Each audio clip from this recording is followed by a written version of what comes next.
Well, I need to now fix we the white officially balance. started.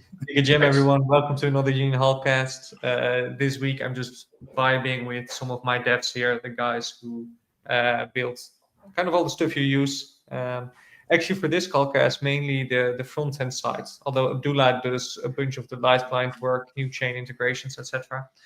So basically, we're going to just be vibing and chilling and discuss a bit of the kind of work we've been building over the last couple of months, as well as some of our experiences building Union.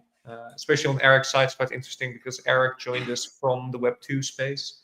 How long ago did you join us, Eric? Oh, it's been a couple months now. 4 months? Yeah, only a few months. Crazy. It feels like forever. So much has happened since. Yeah, how's your hairline, Eric? Is it starting to recede? Yeah. Rapidly. Yeah.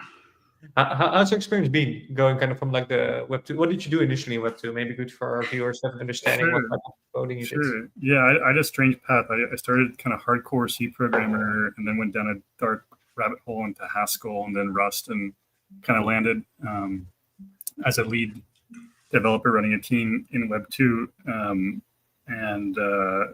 My primary focus was maintaining a checkout platform. So payments and stuff is kind of... Yeah, payment processing, making sure everything works.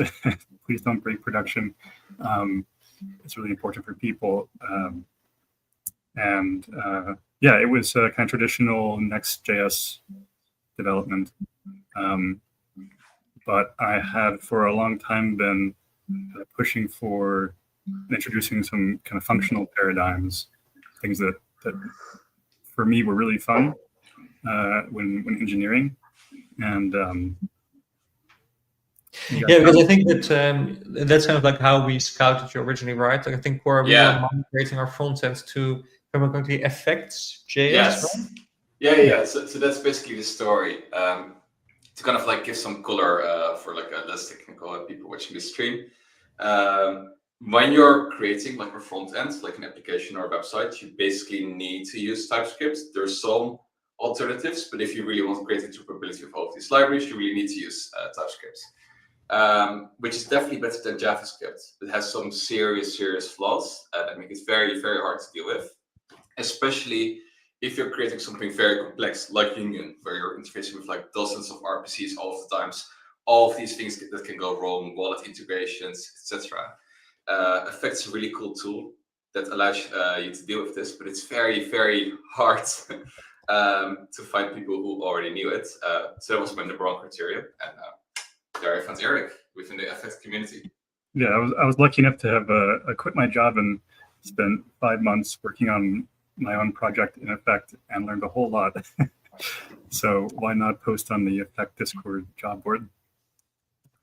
Yeah, nice. How would you describe kind of like going from Web2 to Web3? I'm sure you're going to tell everyone working with the Union team is fantastic, given that your bosses are in this call. But realistically, how's been the transition in the crypto space, crypto Twitter, and all of that? Eric's like, it's great, but this manager core, man, like he's so awful. Like, that guy.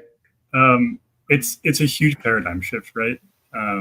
From coming from Web2 private repositories to Web3 fully open source. I think the biggest shift has been in like kind of the security model, right? Where everything's very open. You have to be really certain. Anybody can read this, and you don't have this idea of like, user authentication, right, for your traditional flow. So that's been a huge shift. I think as far as the team's concerned, I couldn't be happier. I really wanted to find a group of people who are interested in really excellent engineering. And one of the first things I noticed when joining and reading through the repo was that there's all kinds of languages and frameworks used, and it's just a mishmash of the best tools for any given use case, and the engineers kind of make it work all together.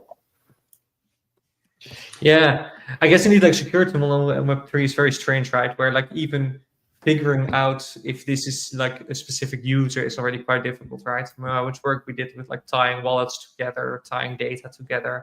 We almost like begged for if only I just had like an email and Right. they tell me like this all belongs to them, an organization I could put them under, and then you can categorize it. Yeah. Where's my centralized registry where everything's linked together and Yes. yeah, full access? No, none of that. No. I think it's especially interesting for like asset management for products such as Aura that we're working on, where like business will have requirements like, a user can only liquidate 10% of its position, for example. And then I come in and I'm like, well, there's no such thing as like a user. We just have wallets, and a user may have 1 billion wallets. So there's no way to determine what 10% even is. And those are some really fun conversations. But also, I think there's still a lot of creativity. Yeah. And then we have Abdullah as well, our like more seasoned blockchain engineer. Abdullah, you've been with us like from the very start, and before that with us at Composable, and before that Firechain, right? Yeah. Yeah. So seasoned blockchain engineer, writing Rust for way too long. What originally drew you into blockchain engineering? It's actually I was desperate. So let me explain. So what happened is I just wanted to work with Rust so bad because I was like using Rust for a few years at that point, and then in my home country in Turkey, we had like 1 open positions with Rust.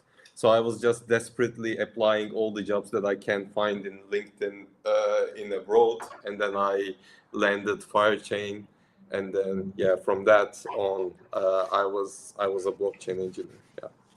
Yeah, but your original background, if I remember correctly from interviewing you, was actually like lower level C programming as well, right? If you look at your original yeah. repos, yeah. Yeah, I was doing C programming, I was doing reverse engineering, exploit development, etc. I always loved protocol level stuff. I even tried to do operating system development, etc. All those kind of things. That's why protocol level engineering in blockchain worked really well for me, because we are actually building the bare bones, like the infrastructure of this new technology that we are trying to build. So it's really nice for me. Yeah, nice. Yeah.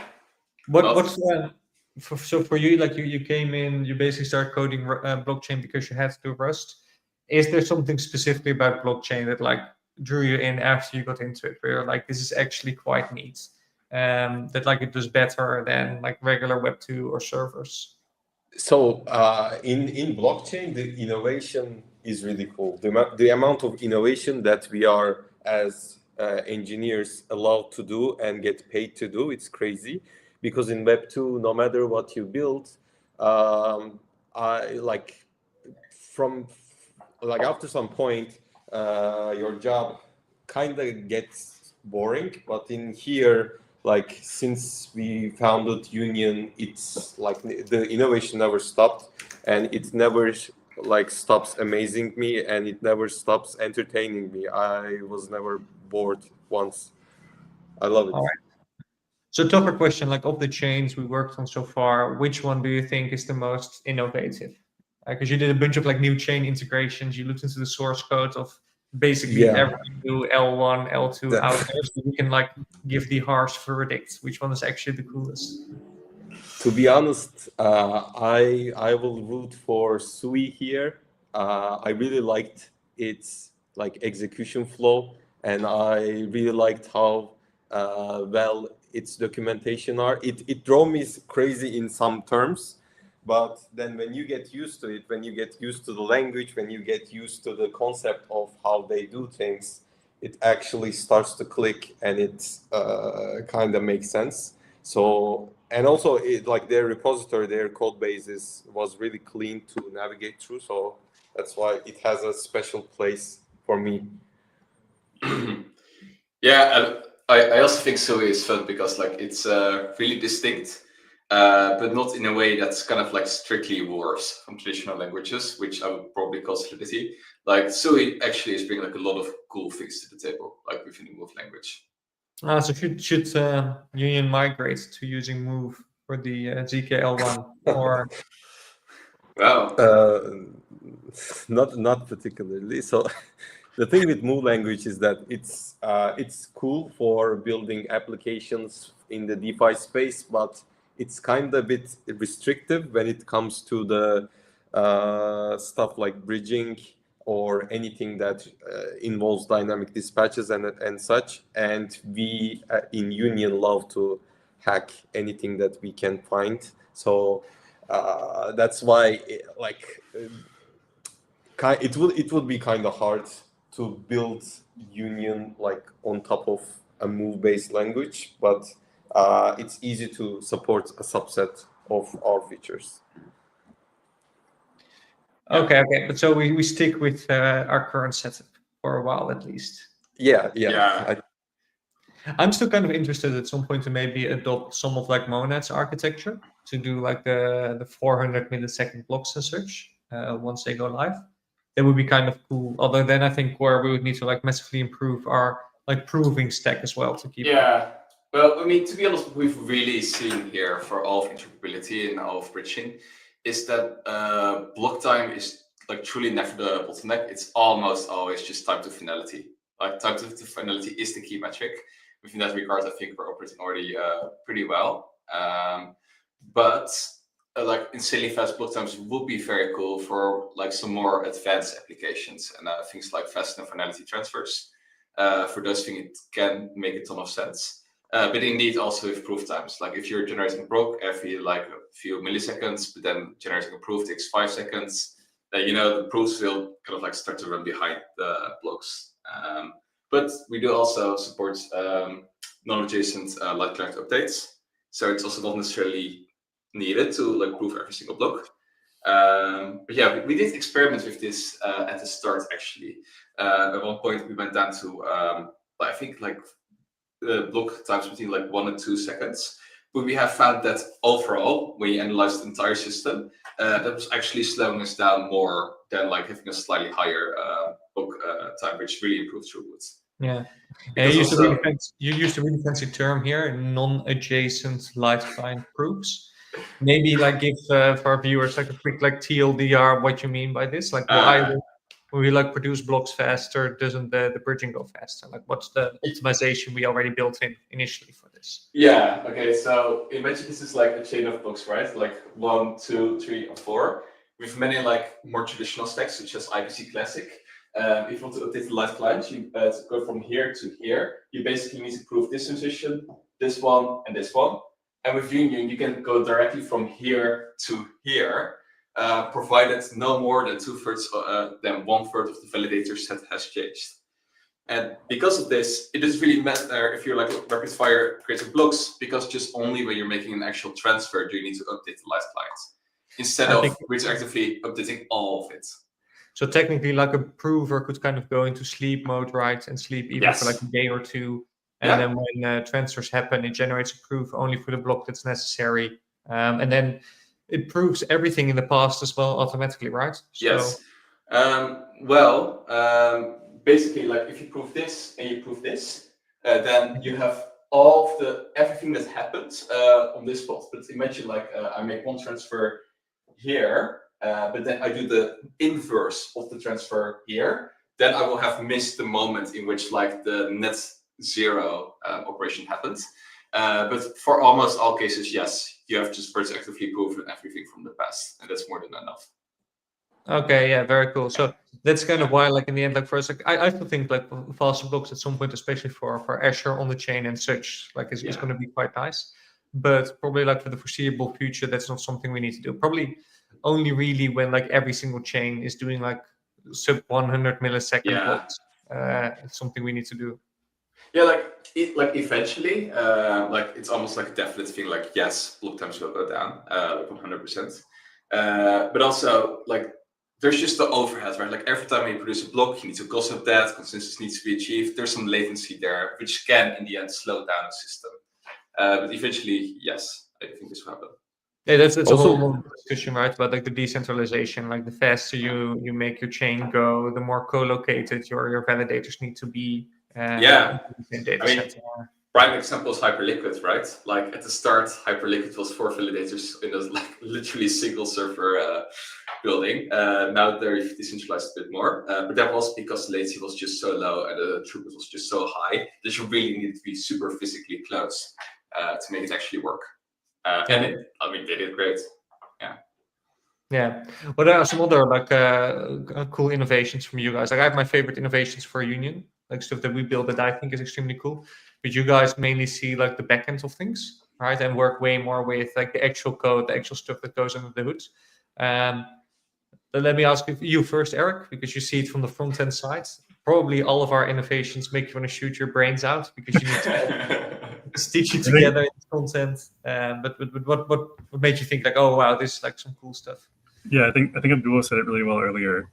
Like at some point in kind of traditional working environments, it can feel like you're gluing things together that already exist.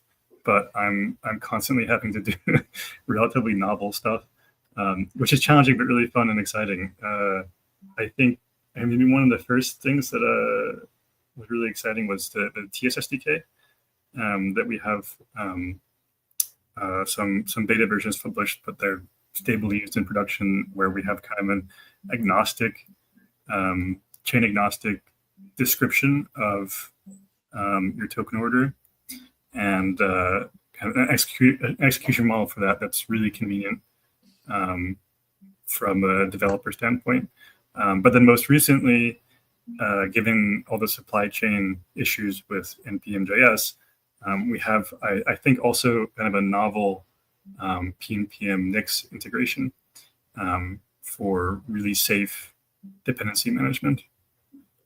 Yeah, so I think to kind of highlight here on how insanely difficult a task I give Eric, it's like, so Nix is this really novel build system in which you can have like fully reproducible, fully deterministic builds, which is really cool, but like it's quite hard to work with.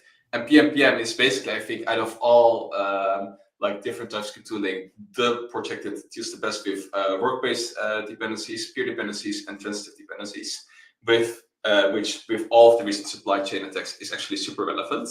But the intersection of those two things, like no company had done that before. So we basically pioneered tooling in order to like obtain that highest, like theoretically possible point of security for Union's front end. And I'm really proud of Eric and how we achieved that.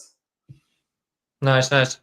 Yeah, so we've seen a lot in news, right? Like actually, I think there was another one today about someone using like private dependencies for npm packages, and then basically attaching software to regular libraries to steal like private keys and stuff. So it's like I feel like I really appreciate that like actually our front-end engineers do try to minimize even that risk for our users of getting their funds stolen. Yeah, and unfortunately, it's really not industry standard, like especially on the front end. Like we truly are pioneers in this regard, and I'm very proud of this. And I really hope that more companies can follow suit to obtain this level of security for their front ends. Yeah. And on your end, Abdullah, given like you've seen like Union evolve, so I think like our initial like stack we built, the way we did it, like relatively naive, we tried to make like traditional IBC work. And now we've transitioned into like something that's I don't know, it's like a V2, maybe V4 or V5 compared to where like regular IBCs had it. What was your favorite innovation from that? So my favorite innovation is that, for example, the first thing that I can think of is that removing the sequences so that the market makers can actually relay the packets before, even in some terms they are not even sent from the original chain. This is actually where we are kind of headed to, I guess, and then it will be like not even sub-second, maybe in some like millisecond finality when you think about it. So I think that's crazy, and that's only possible when you don't have the packet's state depending on the current state of the chain, which we did. And obviously the other thing that made this possible is that being able to have a distinction between intent-based receiving versus regular receiving. Those two are quite nice. And of course, like the ZK infrastructure that we built is kind of like really optimized for what we are doing. So being able to create proofs in just a few seconds in my ordinary laptop, which has like 32 gigabytes of RAM, I guess it's like quite impressive. because it's both really easy and not resourceful to run as a company, and also at the same time as a developer, as a protocol developer. I can just really easily run it myself. And then one other thing that we introduced in the recent weeks, actually, we also, apart from being able to prove our circuit to BN254, we also created a circuit for SUI, which basically a recursive circuit of, it's a BN254 wrapped by BLS12381. So you first create a BN254 proof, and then by wrapping it with BLS381, you actually prove that the BN254 proof is valid given a verifying key, which makes it such that if a chain, a destination chain, say SUI, doesn't support BN254 curve operations, but only BLS, and you will be able to just easily continue to verify the proofs that you generated. I think this is cool. So, and technically we can do this for like most of the curves, if their size is greater than 254. So I think this is also a nice one recently. But yeah. So basically we kind of keep generating the same original proof, but we can wrap that original proof in another ZKP. And the final ZKP that we have is like cheaper to verify on certain chains, including SUI. And that's why we go through these like translation steps. How much latency does this add? The crazy part is it only adds just like 2 or 3 seconds more. Maybe not even that. It's not a big deal. It's like Gnark is amazing regarding that. They provide the framework to be able to do this. So it's really fast and still not big at all. And the verifying, time to verify is again still constant because it's growth 16. The Melody, like you mentioned, Narc. This is something that I think people who follow us on Twitter, they might wonder like where are we positioned, like what tech stacks do we use? Because I think for most people when they think of ZK, they think of Succinct, RISC-0, Brevis ZK as like stacks, like VMs to build it upon. Actually, with Union, we didn't use those like ZK VMs, right? Instead, we use Narc. Maybe like nice to give like a 1-minute explainer of like what is Narc actually and how does it relate to these fully fledged VMs? Narc. Yeah, go ahead. Oh, can I do that? Okay, thank you. So Narc is a framework for you to be able to write any ZK circuit that you want. The difference between Narc, like writing a circuit in Narc, and traditional ZK VMs is that in the ZK VMs, you basically have a more generalized code that being turned into a ZK circuit. But with Narc, you can specify all the arithmetic operations that you need in order to be able to do the thing that you want to do. So this gives you complete access and complete access to all the things that you can do, and you can do it in a really optimized way because you don't have to pay for anything more than you actually need to do. So in Union, instead of writing a code in Rust, like writing a verifier code in Rust and turning it into a, ZK circuit by using some other frameworks, we used Narc, and we basically wrote every algorithmic detail tailored for our circuit by defining the arithmetic operations ourselves. So that actually made our performance possible.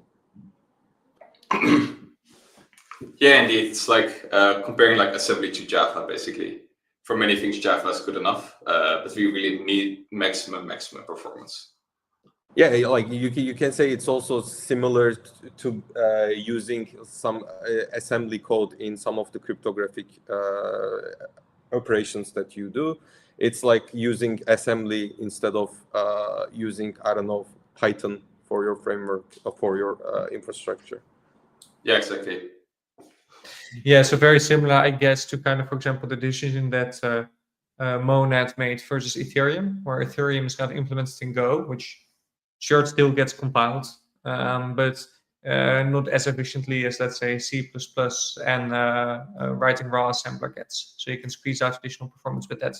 But I think in our case, like with NARC, it's not necessarily the programming language, right? It's more the fact that you have to like describe your circuits in a Yeah, exactly. So the Go part is not that like it doesn't matter whether it's Go or anything else. It matters whatever you define this, however you define the circuit, which operation you do. That's what matters.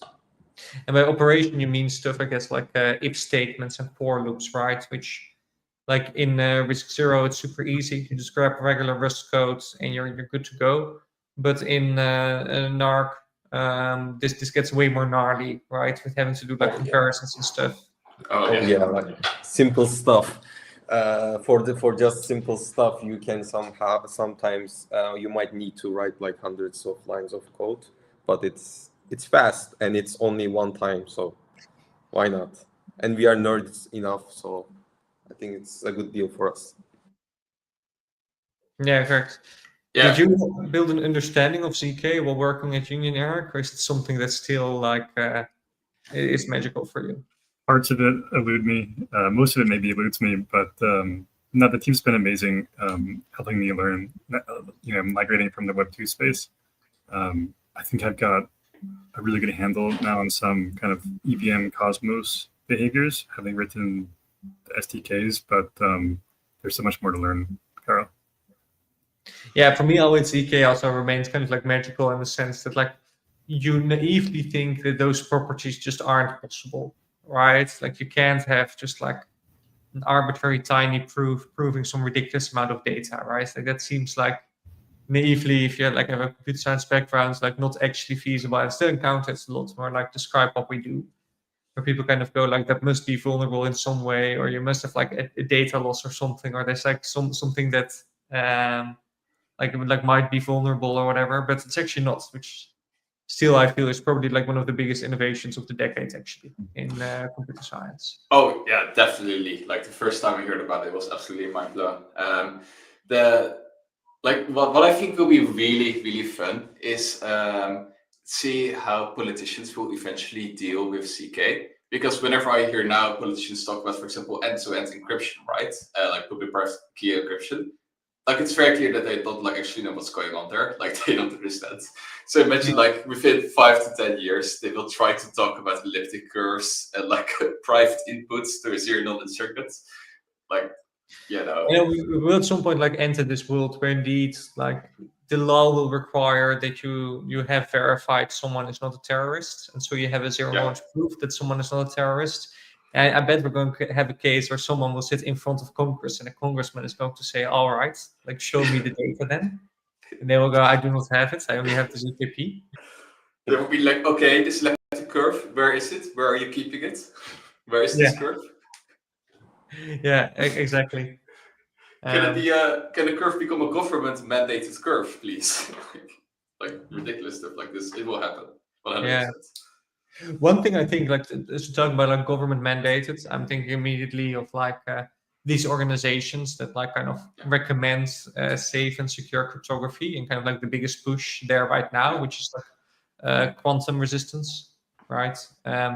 That's something that I feel like is probably the climate change of crypto. It's where we all kind of acknowledge it exists, and quantum computers are kind of coming, but like not enough is maybe done yet. If indeed like Google next year manages to get a functional quantum computer, they can just steal all the Bitcoin in the world, right? And probably all the crypto as well. And I guess actually with our stack right now, we're not quantum resistant yet either. No. Is that something that like we should start prioritizing? Is it something that's prioritizable yet for ZK? Or... Well, like the biggest pain point is that like the very fabric nodes used to communicate with each other, like HTTPS, is even quantum resistant. So like even on the most basic fundamental level, like all of computing and all of computer science is just like so extremely fucked. Like it will be like I think no matter how many innovative companies will kind of like try to build quantum resistant stuff, the moment like this actually happens, like it will be like pure madness. Like it will be crazy. it will be like really, really, really, really bad. Like governments all instantly getting hacked, day zero, all data leaked, all banks, like all finance will just burn. All right. Yeah, like, I'm gonna be honest. Like, And that's it, folks. That's it for the podcast. Withdraw from exchanges, buy physical gold. buy gold. Buy gold. That's the one thing. Yeah, no, I mean, I see more of a push, right? I haven't seen it like definitely enough in crypto yet that much with the protocol stopping it, and probably like because we talked about it for 5 years now. It feels like that's crypto has to prepare for it.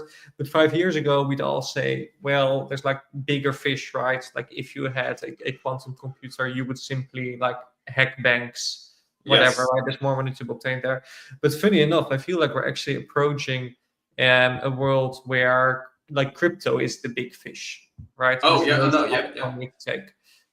Sure, like Bitcoin is nowhere near gold yet, but it's like getting in the same order of magnitude. And now with like more stable coins on chain as well, like in 5 years, we might find ourselves in a situation where indeed, like if you could only choose one thing, hack banks or hack crypto, you would 100% choose crypto in this. Yeah, so well, here's a fun pop quiz. Do you guys know which quantum resistant app you're using every single day?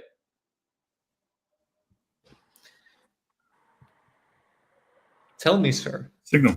Well, yes, there's correct Signal. Like surprisingly, well, actually, I do need to double check because last I read their blog post, it was still kind of like in a researchy phase. I'm not sure if they shipped it to production. Shockingly, iMessage was one of the very first ones to switch to like quantum resistant messaging. Like, Which one? is funny. iMessage, like Apple's texting app. It was one of the Nice. very first ones to switch to quantum resistant messaging. The Signal, I saw a research paper. I think they actually shipped it to prod. We need someone to like look this up live right now, but I think they did ship that. Yeah, but I guess with messaging apps, you kind of have the same as you have with crypto, where ideally you want what's called forward secrecy, right? Where like you even like if in 30 years we figure out how to crack it, that means Yes. that like your old messages will be viewable, and so Oh yeah, you need to be like future resistant for a very long time. yeah. No, okay. I did find their blog post. I'm not sure if there's like show notes or something where they kind of like talk about how this works. It's very fascinating technology. But they also mentioned like indeed, like yes, even if like the end-to-end channel for Signal will be secure, because so many of the fundamental web standards are not secure. It's like there's many side channel attacks that can still be done to obtain your messages, even if the channel itself is secure. Yeah, or you can just use basically the App Store permissions, right? I remember that's how Facebook did it when they acquired WhatsApp. Yeah, Sure, that's WhatsApp how. is like end-to-end encrypted, but because like the Facebook developer account owns the WhatsApp app itself in the App Store, the Facebook app can read the data that the WhatsApp app is storing. So in WhatsApp, you say like WhatsApp will never share XYZ with other parties, but technically the Sybil app can actually read all of the data. Yeah, this is very true. I also really wonder how this could work with Europe's Digital Market Act, which is now kind of like forcing chat apps to be interoperable with each other. WhatsApp made an announcement today announcing like interoperable chat supports for EU citizens, so it must work with other chat apps. But that's kind of like inherently lowers your security to the weakest possible chat app. So I'm super curious to see how this will play out, but I'm quite and persistent. I'm not bullish on this actually being implemented because just the chat models are so different with the various chat apps. A bit back to Union. On like so we talked about like future of cryptography and stuff, but the future of Union, like what's some like exciting stuff that we're cooking up that we're willing to share with the community. For me, so to kind of mention like the work we're doing on Sui and wrapping that up. How far along are we in that to do that? Like, what's the stuff that we've already kind of finished, and what's holding us up from bringing it to production? So it's actually we are now integrating it into front end. Actually, we were doing some bunch of transfer from back and forth. We are in a really nice position. We have all the implementation that we have done. I'm just doing a bit more of optimizations and like making sure that the public interface that we are offering in the SUI implementation is 100% the thing that we want. Because the thing with SUI is that when you do an upgrade, it has to be backwards compatible. So let's say that if you want to change a public function that can be called from a transaction, let's say, you can't change it basically. If you want to change it, you basically add a new function and disable the previous one. And I don't want to just deploy all the SUI things and then immediately after the other day just change the public functions. So technically it's done, and we are just making sure that it's completely safe and good for us to go to production. Nice, that makes sense. Yeah. Why does SUI have that model? Because on the EVM you can just like fully upgrade the construct if you make it upgradable, right? Yeah, I think the thing that SUI did is that they don't have dynamic dispatches, so everything is basically checked at the compile level. And then if you basically change a public function that can be called by any other smart contract, if you change it, it basically breaks the compilation of that contract, so it doesn't guarantee to work anymore. So that's why you can't do that. It has to be backwards compatible. I really wish dynamic dispatching kind of like became a hot narrative in crypto, such that people would care about it.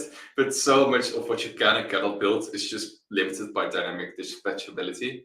But what we did for SUI is that our IBC technically hops from when you receive a packet, it hops to the destination app that you go. For example, in our case, it's the ZKGM app that we write for our transfers. And then what we did is that we are taking advantage of the programmable transaction blocks. And then Relayer, basically, we are doing the hops by creating a transaction that does this by our off-chain running Relayer. But it's still as secure as doing it on-chain because we are doing all the verifications on-chain. So it doesn't matter whether you have the dynamic dispatch or not. You can technically work this around with the programmable transaction blocks safely. That's a nice property. Yeah, very cool. It's also interesting because I thought naively that like SUI can like it's also like kind of Move is like different, but it is very similar to Rust in syntax. I feel you definitely see like the inspiration coming from it a bit.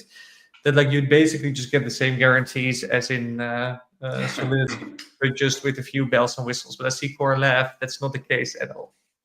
I think like within programming language design, syntax is like the biggest disguise for marketability. Just like look at all of the languages that have C-like syntax and how wildly varied the guarantees are that they provide. So I definitely think they went for Rust syntax mostly like to gain adoption, right? Be like, okay, well, it looks very similar. And I think even, for example, they match it so closely that the default tree-sitter grammar even is just the Rust grammar. So like the syntax is indeed really, really similar. But no, the guarantees are vastly different. Yeah, very fun. And then on your side, Eric, like I guess you've mainly been working on Oro BTC related stuff lately, or what's been taking up your in the front-end team's time? Yeah, mostly Oro. Some changes to the app here and there for kind of quality of life. I think the worst of the tooling woes are behind us with the new dependency management system. So Oro, some tooling in the future. And at some point, hopefully soon, some automatic publishing for like V1s of the new SDKs, so people can start building. Nice, yeah, that's something I think the Azure team especially is looking forward to finally have a stable SDK to build against. So I feel like we indeed, like in the end, at the start, Core and I misunderstood how big the scope of Union would be and the amount of work that these SDKs would take and how much we would need to cover. And in the end, we spent writing like basically what could be its own company altogether in a single one of our SDK. products? Yeah, so kind of like to highlight, and this also comes back to why we're using Effect now for this, is basically when you're interfacing with many different ecosystems and execution environments, such as like Sui and Ethereum and Cosmos, like all of these on their own have their entire like separate JavaScript like libraries and toolings and conventions and standards, etc. And to be abstract over this, you have to be able to test all of it and like make it actually work solidly and reliable. You need like godlike dependency injection management. You need like a really good dependency injection system, which Effect provides. And to be honest, like it's so insanely great. I wish I had this in other languages like Rust. That's how good it is. But that really was the key driver to help unlock this possibility and then really allow us to be abstract over these vastly different ecosystems. You also can't afford to be wrong in a lot of cases, right? So we need to know why things failed. We need to know when they failed. We need to know what failed. And I think, I mean, having integrated so many different chains, right? You know, there's, I don't think it's an exaggeration, hundreds of things that can fail, and we need to know exactly why. Yeah, literally hundreds. Yeah, and we need to know when we can retry, when we can't, right? So error management too has been a big deal for us.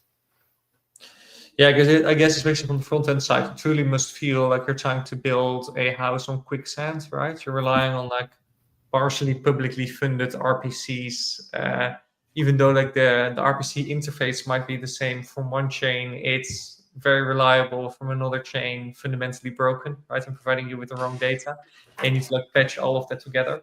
From your perspective, Eric, like what has been the worst chain so far to like integrate?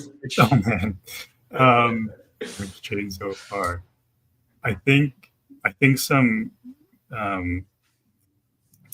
whichever one's RPC limit us, right? Like we have so much fallback behavior for rate limiting, and not all the RPCs have the same handling when you're rate limited by them.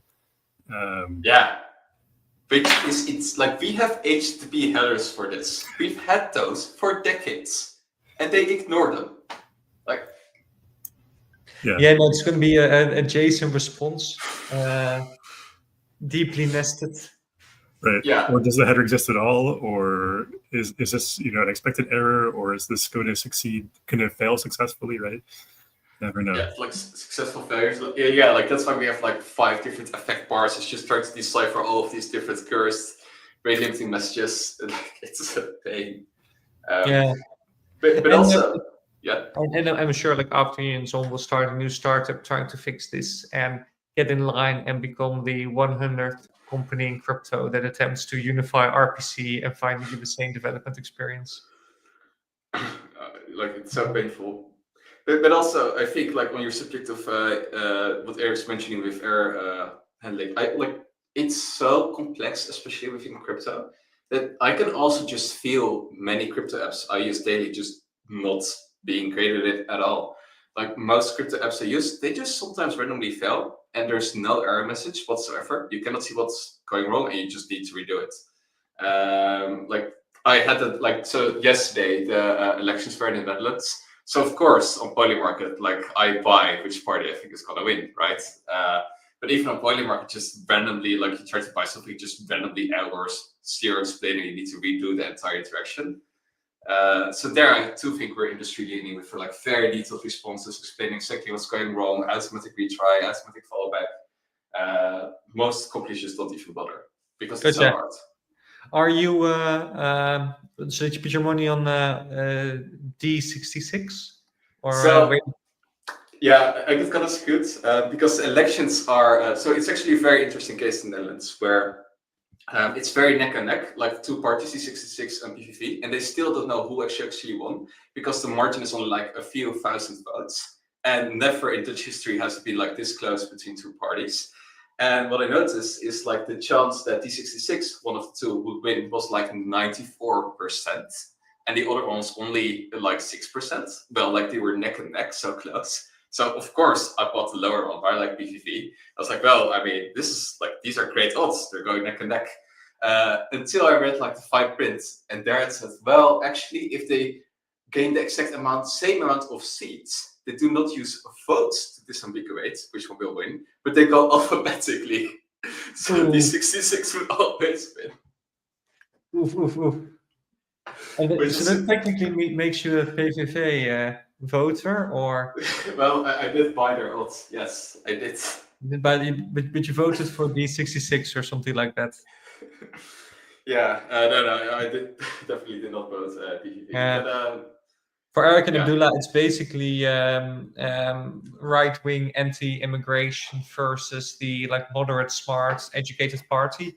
And Core, because he wants to make money, is now aligning with the right-wing anti-immigrant because yes. the payout was much nicer. Well, the payouts were so great.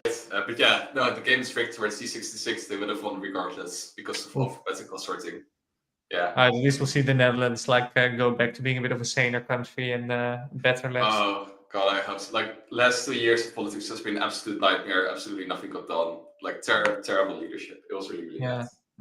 All right, guys, we are nearing the end of the Union Hall cast, and although a nice intermezzo, I need you to produce more codes and products ASAP. So maybe end it with a short blurb on what you're looking forward most in the next couple of weeks. What's got you hyped out the most? Can be about Union, can be just in general.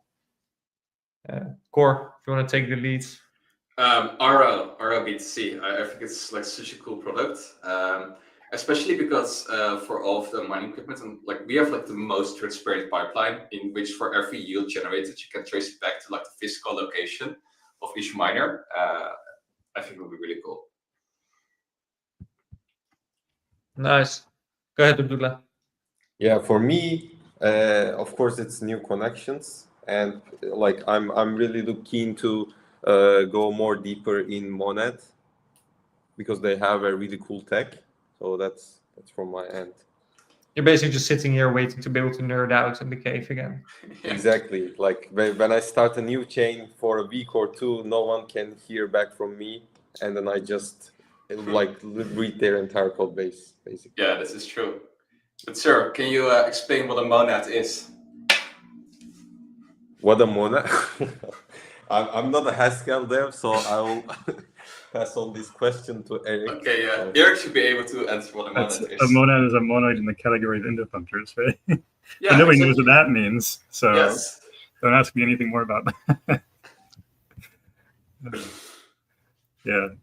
Although we do have some, we do have Kleisli composition in the app for some really excellent number multiplications.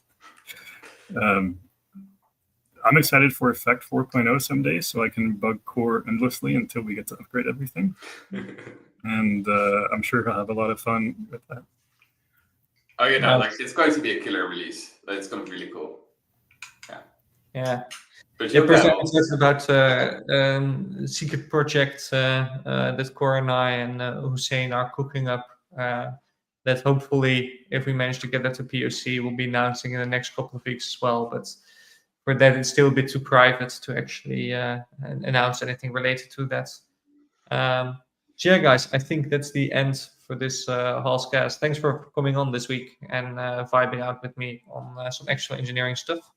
Our listeners will be back next week again to vibe about Union and all the stuff. ZKGM, everyone. You want to say something? Final question. What are you printing, sir?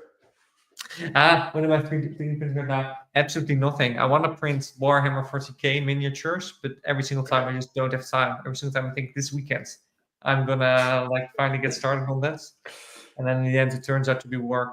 And this Saturday I'm doing traveling to London to stay there for a month for conferences and stuff. So I have to say goodbye. Yeah. Heading there and then traveling around a bit. So I'm saying goodbye to this apartment and the studio and going digital nomad lifestyle for a bit. Sounds good. Cool. Yeah. All right, guys. Then thanks, community. Thanks, gents. Feel free to help out. Cheers. All right.